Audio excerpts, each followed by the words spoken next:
If you clicked on this video, you're probably interested in learning a little bit more about CAD. Some of you are probably here for the FTC Student's Guide to Autodesk Inventor, which is my CAD tutorial series. But this video itself is not a tutorial. It's more of a discussion about using CAD and FTC. So if you're new to the scene and someone told you to look up CAD, this is a great video to watch to get a good picture.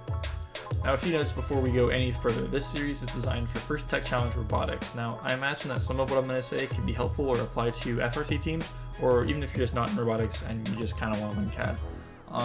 So I've got some points here that I'm going to talk about, which will give you a good understanding of what CAD does and why it's important for FTC. And then at the end, I'm going to talk about how you can learn CAD and give a bit more of an introduction to the FTC Student's Guide to Autodesk Inventor, since this is technically the first episode.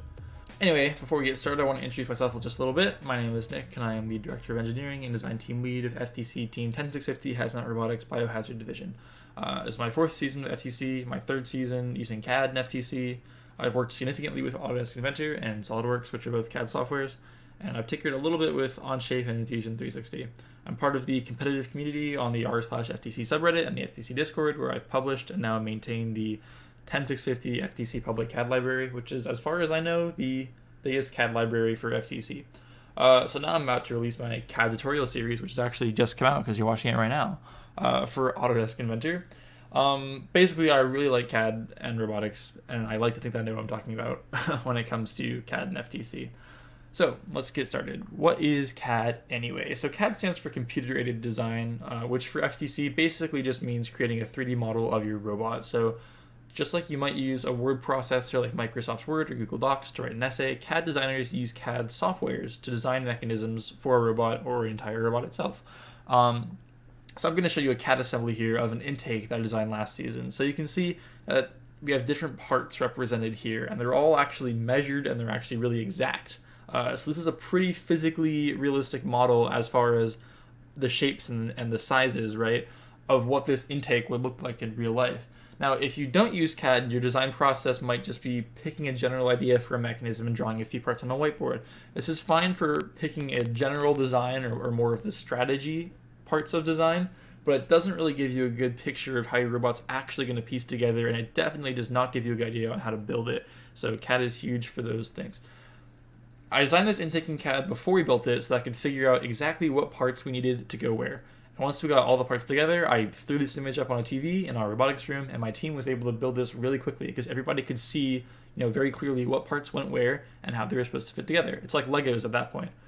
So the first big reason for designing your robot in CAD, it shows off your design in a very comprehensible way. Your teammates can understand your design and see exactly what you have in mind, and it makes it really easy to work together to build something, where it can sometimes be frustrating if somebody misunderstands what you had in mind to do. Another big point is that by designing your robot in CAD, you have to address a lot of nuances in your design that you might just ignore if you drew it on a whiteboard. So you want to build an arm, but how exactly are you going to attach the arm to the robot? Where will you put your gears and your motor? Do you know if you have enough room for the ratio you want? Where are your electronics going to go then? A lot of times we assume that something's just going to come together, but we don't think about these little things. I can't tell you the amount of times that I've wanted to put something in a certain place in CAD just to find that there's a screw that I didn't even think about being there that was completely blocking my way. So the more realistic that you can make your design, the less risk you have of making oversights when you're working on it. It'll save you time and frustration in the long run. One of the coolest things about doing CAD is being able to make custom parts. So if you take a look at this intake here, you don't see many Tetrix brackets or other vendor parts. This mechanism is almost all custom made. The brackets on the inside here are 3D printed, and the walls on the inside are CNC routed thermoplastic. Prefabricated parts can get really clunky as they often take up more space than you really need. They also can add a lot of weight because they're largely metal. Custom parts add a whole new level of freedom to your design process, and that's why they're so popular amongst the top teams. It lets you use your space and weight smarter. Making parts is actually way cheaper than buying them too. Of course, being able to use custom parts requires that you have a 3D printer, CNC router, or a laser cutter, or some other kind of equipment depending on what you want to do, which obviously does not apply to every team. These things can get pretty expensive. But if you can't get access to any of these machines, using them will definitely give you a lot of really good options for designing your robot. Plus, custom parts just look really cool. The last thing I'm going to mention about how we use CAD is awards for FTC. So like I was saying earlier, CAD is really great because it lets somebody see exactly what you have planned for your design. And judges actually really want to see this in your notebook for both the Design and Innovate awards. I would venture to say that if you want to be considered for these awards, especially in the more competitive regions, CAD is a must. You can make renders of your CAD, which are like pictures of your model. I was showing you these earlier, and here are some of the ones that I've made for recent years. These are pretty cool looking, and you can put these pictures on your website in your notebook. You can make animated versions to put them on YouTube. Lots of really, really cool visuals that are pretty good selling points to show off your robot to judges and to the community. Clever use of these will take the engineering section of your notebook to the next level.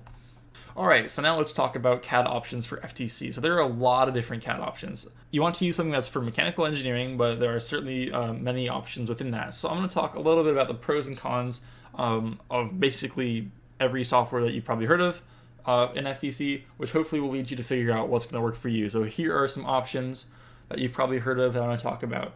Autodesk Inventor, what I use, SolidWorks, PTC Creo, Onshape, Fusion 360, SketchUp, and Tinkercad. To no one's surprise, I'm going to do Autodesk Inventor first, which is a pretty popular CAD choice for FTC for a pretty good reason. It's really easy to download for free with an education license from Autodesk website, and has a lot of really powerful tools to use. I've designed 2 robots using Inventor. It was the software that I learned CAD on, and it's got basically everything that you need to take full advantage of using CAD. I've heard some people say that can be difficult to pick up, but there's always this series, the FTC Student's Guide to Autodesk Inventor, to help you out. One thing with Inventor is that it only runs on Windows, and you need decent specifications on your computer to run it well. You can look at the minimum requirements for each CAD software if you're really interested, but it does take the right computer to run some of these softwares. Overall, strong recommendation. PTC Creo Parametric, which is the only CAD software to be partnered directly with first, and actually is also the only one I've never used. Creo, like Inventor, is a powerful CAD software, so it's got all the tools you need to model your robot. I've heard from some people that it has a significant learning curve, but if you do learn it, I think you're in good shape. It's also super easy for teams to get for free because of their first partnership. However, like Inventor, you do need a solid Windows computer to run it. SolidWorks for me is the hot CAD software right now. And this even goes outside of FTC. So FRC, colleges, and even like jobs in engineering industries all use SolidWorks. It's a phenomenal software that's been very intuitive for me to pick up coming from Inventor. Like Inventor and Creo, you need a Windows computer with solid specifications. 10 out of 10 for SolidWorks. Fusion 360 is growing in popularity as a CAD software for makers that's designed to be easy to learn and use. There are certainly a great many teams that use Fusion for FTC, but unlike the others on this list that we've gone through so far, I don't think it's considered a professional CAD software. So if it were me, I might be interested in doing something a little bit more advanced. I can't deny that Fusion 360's got a super cool rendering engine built into it, though. I've seen some really, really cool stuff made in Fusion. The cool thing about it is that it runs on both Mac and Windows, and it might be a little bit more friendly to weaker computers, and it's easily attainable for free from Autodesk. Totally solid choice for FTC. SketchUp and Tinkercad I'm going to put together because they're in the same boat as a huge red flag. The best part about these programs is that they're really simple and lightweight, as they do run in your browser, but they do not have the capacity to do CAD for a robot in FTC. You are hugely better off with any other program on this list. I would not touch these if I were you serious about doing CAD. Last but certainly not least is my new favorite thing in Onshape. This CAD software, like SketchUp and Tinkercad, runs within your browser, but has a comparable capacity as Fusion 360, definitely enough to make a robot. There's a downside in that you need the internet to upload your files to work on stuff, but if that's not a problem for you, Onshape has some really, really cool plugins and collaboration tools. And there's some really great alumni on the FTC Discord that would love to help you out in using it. Since it's on a browser, you can use it on Linux, Windows, or Mac. It's also totally free to sign up and use. Pretty good choice there. So the truth is that a lot of these CAD softwares are very similar in what they offer. My top recommendations overall are SolidWorks and Inventor if you have a Windows computer, or Onshape if you don't. It's pretty easy once you learn how to use one CAD software to switch between multiple programs, just like it is with learning programming languages. So I would pick what is best for you, except for SketchUp and Tinkercad. Don't use those. All right, now last topic of this video, kicking off our Hitchhiker's Guide to the Galaxy title theme, which is, by the way, a very good novel series I highly recommend you read. This is the guide to the guide, or talking about how the FTC Student's Guide to Autodesk Inventor works and my philosophy for learning CAD. The truth is that the nature of CAD and engineering is constantly learning, adapting, and problem solving, which also means that you're constantly improving. There's never really any reason to feel shame or be embarrassed about not knowing something or not knowing very much, because everybody that does know something has at some point also known next to nothing. And everybody that I've met within the robotics community has been super excited to teach me stuff and help teach me new things. So definitely don't get caught up on yourself thinking that you don't know anything and how could I ever get into learning all this. It's really not as hard as you think.